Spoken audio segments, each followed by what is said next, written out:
Praise the lord. Shalom అందరికీ. బైబిల్లో మనం 2 రకాల ప్రార్థనలు చూస్తూ ఉంటాం. బైబిల్లో ఈ 2 రకాల ప్రార్థనల గురించి మనం చెప్పాలని ఆశపడుతూ ఉన్నాను.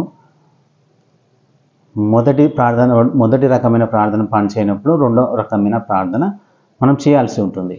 అయితే చాలామంది ఒకే రకమైన ప్రార్థన చేస్తూ ఉంటారు. చాలామందికి 2 రకాల ప్రార్థన గురించి తెలియదు.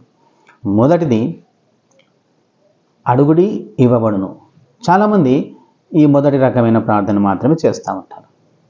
అయితే నిర్గమకాండం 14వ అధ్యాయంలో చూస్తూ ఉంటే ఐగుప్తులు మరి ఫరో రాజు వాళ్ళ సైన్యం వస్తున్నప్పుడు మోషే వాళ్ళని చూసి చింతించి మరి వారి కోసం మొర పెడతా ఉంటాడు దేవునికి.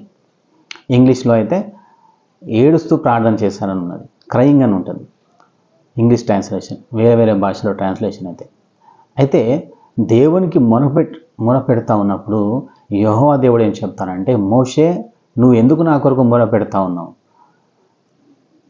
నీ చెయ్యి చాపు, నీ కట్టెని చాపు, ఆజ్ఞాపించు, నదిని ఆజ్ఞాపించు, 2 పాయలుగా చేసి సైన్యాన్ని ముందుకు నడిపించు, నాకెందుకు మొర పెడుతున్నావు అంటాడు. అంటే నీ చేతికి ఆల్రెడీ అధికారం ఇచ్చాను, అది వాడుకోమని దేవుడు చెప్తా ఉంటున్నాడు. సో బైబిల్లో ఈ 2వ రకం ప్రార్థన యేసు ప్రభు చెప్పాడు, నువ్వు నమ్మి ఈ చెట్టు వెళ్ళి సముద్రం పడమంటే పడుతుంది, ఈ కొండని వెళ్ళి సముద్రంలో పడమంటే నువ్వు ఆజ్ఞాపించినప్పుడు అది వెళ్ళి పడుతుంది సందేహపడకుండా. అది దానికి తెలుగు వస్తుందా ఇంగ్లీష్ వస్తుందా అని నువ్వు సందేహపడితే దాన్ని ఏం చేయలేము. అయితే ఈ ఆజ్ఞాపించడం అనేది మనం చేయాల్సి ఉన్నది.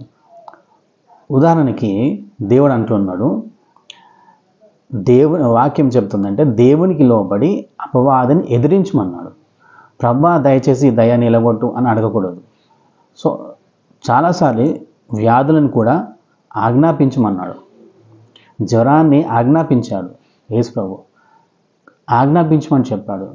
దయ్యాన్ని ఆజ్ఞాపించాలా, మనకున్న సమస్యని ఆజ్ఞాపించమని దేవుడు చెప్తా ఉన్నాడు. సో చాలాసార్లు మొర పెడతా ఉంటారు చాలామంది.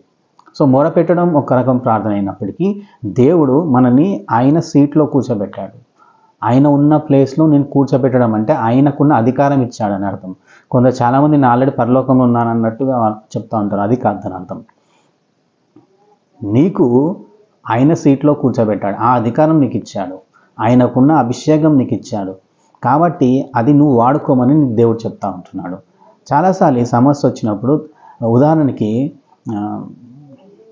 మరి యోసేపుకి రాజు ఏమిస్తాడంటే ఉంగరం ఇచ్చాడు, అంటే అధికారం ఇచ్చాడు. మళ్ళీ రాజు దగ్గరికి వెళ్ళి, అయ్యా రాజుగారు ఈ ఉంగరంని నువ్వు మళ్ళీ ముద్రించమని మళ్ళీ తిరిగి రాజుకే చెప్పడానికి కాదు. నీ చేతికి ఇచ్చినప్పుడు నువ్వు ఆ ముద్రించమని నీకు ఇచ్చినప్పుడు నువ్వు మళ్ళీ రాజు దగ్గరికి వెళ్ళి అయ్యా నీవే ముద్రించమని ఆ ఉంగరం తీసుకొని మళ్ళీ అతనికి ఇస్తే నువ్వు అజ్ఞానివిగా ఉంటావు.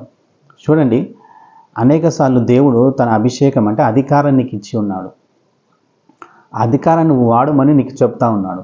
కానీ చాలామంది ఏం చేస్తారు అంటే అదే రిక్వెస్ట్, అదే ప్రార్థన అడుగుతూ ఉంటారు. ప్రభువా ఈ దయ్యాన్ని తొలగించు, ఈ సమస్యను తొలగించు. కాదు, ఆ సమస్యకి ఆజ్ఞాపించు, వెళ్ళిపోమని ఖండితంగా ఆ సమస్యలను ఆజ్ఞాపించమని దేవుడు చెప్తా ఉన్నాడు. ఎలా ఆజ్ఞాపించాలనేది దేవుడిని జ్ఞానం ఇవ్వాలి. ప్రతి సమస్యకు నీకున్న పరిస్థితిని బట్టి యేసునామములో ఇది ఇలా జరగాలి, ఇది అవునుగాక, అది జరుగునుగాక, ఇది అని నువ్వు ఆజ్ఞాపించాల్సి ఉంది నీకున్న పరిస్థితిని బట్టి. కానీ చాలాసార్లు ఇంకా నువ్వు మొరపెడుతూ ఉన్నప్పుడు దేవుడు మోషేకి చెప్పినట్టు చెప్తా ఉన్నాడు. పాత నిబంధనలను దేవుడు అలా చెప్పాడంటే నూతన నిబంధనలో నీకు అధికారం ఇవ్వబడింది, పరిశుద్ధాత్మ ఇచ్చాడు, అధికారం ఇచ్చాడు. అలా కాకుండా నీవు మళ్ళీ అదే రిక్వెస్ట్ దేవా చెయ్యి కాదు, నువ్వు చేయమని అంటున్నాడు దేవుడు. నువ్వు ఆజ్ఞాపించమని అంటున్నాడు. నువ్వు దాన్ని ఆజ్ఞాపించు, ఖండించు, దాన్ని ఎదిరించి దాన్ని తరుమని నీకు చెప్తా ఉన్నాడు. సో మొదటి రకమైన ప్రార్థన కాదు, 2వ రకమైన ప్రార్థన కూడా అవసరాన్ని బట్టి నీకు దేవుడు ఆత్మ ప్రేరేపణ బట్టి 2వ ప్రార్థన కూడా ఆజ్ఞాపించే ప్రార్థన. విశ్వాసకున్న అధికారాన్ని నువ్వు వాడుకోవాలని ఈ వచనం ద్వారా మనం గ్రహిస్తూ ఉంటున్నాం. దేవుడి వాక్యం దీవించును గాక. ఆమేన్.